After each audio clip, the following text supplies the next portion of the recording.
વડોદરા શહેરના સર સયાજીનગર ગૃહ ખાતે સિનિયર્સ ગોટ ટેલેન્ટ 3.0નું આયોજન કરવામાં આવ્યું હતું। સિનિયર સિટીઝન્સ માટેનો આ કાર્યક્રમ યોજાયો હતો અને જેનું આયોજન સ્વર્ગ કોમ્યુનિટી કેર દ્વારા કરવામાં આવ્યું હતું।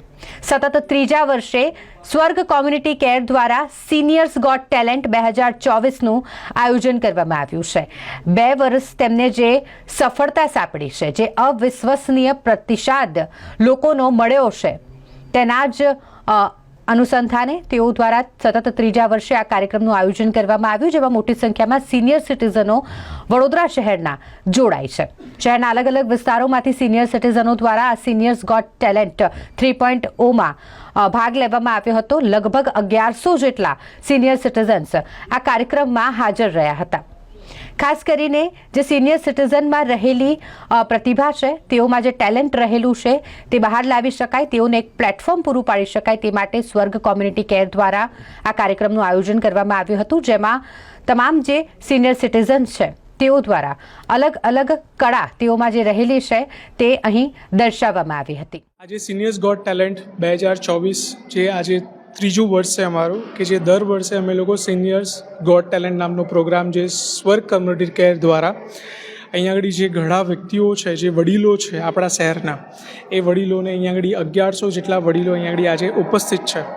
દરેક વડીલને અહીંયા આગળ માન સન્માન અને રિસ્પેક્ટ મળે અને એની સાથે સાથે એ લોકોને એક પ્લેટફોર્મ મળે કે જેમાં એ પોતાનું ટેલેન્ટ, જેવી રીતે ઇન્ડિયાઝ ગોટ ટેલેન્ટ છે, એવી રીતે સિનિયર્સ ગોટ ટેલેન્ટ જે સ્વર્ગ દ્વારા દર વર્ષે કરવામાં આવે છે, તો એ પ્લેટફોર્મ દ્વારા એમને કોઈક ઓપોર્ચ્યુનિટી મળે અને પોતાનું જે પરફોર્મન્સ છે, જે ટેલેન્ટ છે, એ વડોદરા શહેરની સામે બતાવી શકે, એ હેતુથી જ અમે લોકો દર વર્ષે આ સિનિયર્સ ગોટ ટેલેન્ટનો પ્રોગ્રામ કરી રહ્યા છે।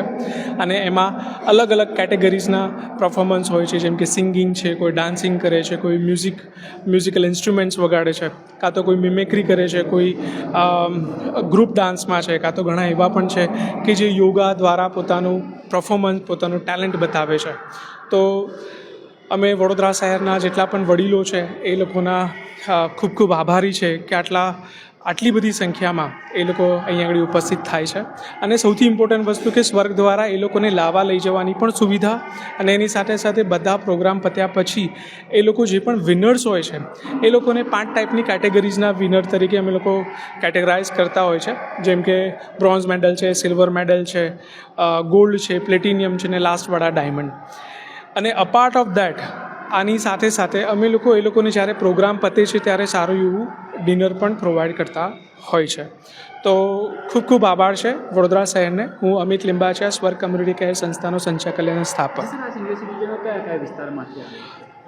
અલગ અલગ વડોદરાના શહેરના વિસ્તાર છે, જેમ કે માંજલપુર છે, વાઘોડિયા રોડ છે, ત્યાં ફતેગંજ છે, નિઝામપુરા છે, કારેલીબાગ છે, અને આ બાજુની સાઈડે ગોત્રી છે, તો વાસના છે। આ બધા જે અલગ અલગ એરિયાઝમાંથી લોકો અહીંયા આગળ આવ્યા છે। આજે કાર્યક્રમને લઈને કેવો છે સિનિયર સિટીઝનમાં ઉત્સાહ? બહુ જ અનેરો ઉત્સાહ છે એ લોકોને, કેમ કે એ લોકોનું જે ટેલેન્ટ જોઈને અમને પણ એવું થાય છે કે આટલી એજમાં 80 યર્સ 85 યર્સની એજમાં જો કોઈ વ્યક્તિ આટલું સારું એવું ડાન્સ પરફોર્મન્સ કરી શકતા હોય, તો અમારા જેવા યંગ છે એ લોકો પાસેથી કંઈ શીખવું જોઈએ કે આટલી એનર્જેટિક જે વસ્તુ આપી રહ્યા છે, તો યંગ લોકોને પણ એટલીસ્ટ એ લોકોના પરફોર્મન્સ જોયા પછી એ લોકોને એક કહેવાય ને કે ઉત્સાહ આવે, કે એ લોકોનું મોટિવેશન્સ થાય।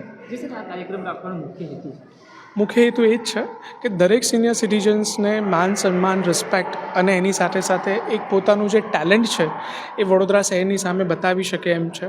લાસ્ટ યર જે પણ એક ટેલેન્ટ શોમાં એક વિનર હતા, એમને ગુજરાતી ફિલ્મ ઇન્ડસ્ટ્રીમાં એક ઓપોર્ચ્યુનિટી પણ મળી હતી। તો આવી જ રીતે કોઈ ઓપોર્ચ્યુનિટી મળ્યા પછી જ્યારે ખુશ થઈને આપણને જે આશીર્વાદ આપે છે એ સૌથી વધારે ઇમ્પોર્ટન્ટ છે। હું અમિત લિંબાચિયા, સ્વર્ગ કમ્યુનિટી કેર સંસ્થાનો સંચાલક અને સ્થાપક।